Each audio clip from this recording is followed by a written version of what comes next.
Well, hello everyone. My name is Jay. Thank you so much for joining me on today's lesson here on my channel. I have the opportunity to teach you and to help you to speak better English. And today we're going to accomplish this by looking at a common phrase or idiom. And the idiom we're going to look at, or phrase we're going to learn from today, is caught red-handed. Caught red-handed. I like this one. So the term caught red-handed means to catch someone that's in the act of doing something wrong. When someone is in the act of doing something wrong and you see them, they are caught red-handed. So let's look at a couple of examples that I have put together to help you use this phrase when you communicate, as well as to practice. So let's look at a couple of examples. Jimmy was stealing a bike when the neighbor walked by and caught him red-handed. Jimmy was stealing a bike when the neighbor walked by and caught him red-handed. No denying it. The neighbor saw him steal the bike. He was caught red-handed. Okay, let's look at another example. Lisa was caught red-handed cheating on her math test. Lisa was caught red-handed cheating on her math test. Another example.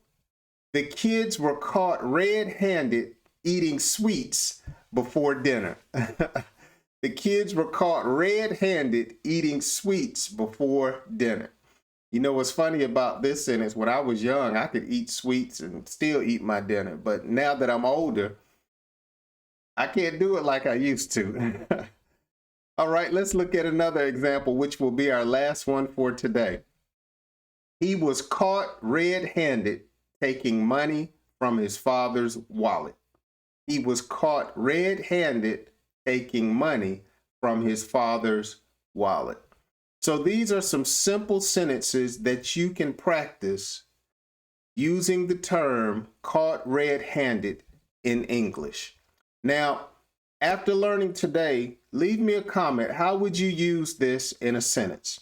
I must say I have been enjoying the comments that many of you have been leaving concerning some of my videos. Thank you so much for interacting with me. Today's homework, so to speak, how would you use caught red-handed in a sentence? Leave that down in the comments section. Kind of make it creative, and I'll make sure that I read those. All right, we're going to get ready to get out of here. If you have learned something on today, please give me a like, as well as subscribe if you're a subscription if you're not a subscriber. Those two things would really help the channel and let me know that you enjoy the videos that I'm putting together. Make sure you stop by my channel and look at some of the other videos that I have available to help you speak better English. And as always, share the videos. If they help you, they can help somebody else. Have a wonderful day, and may God bless you.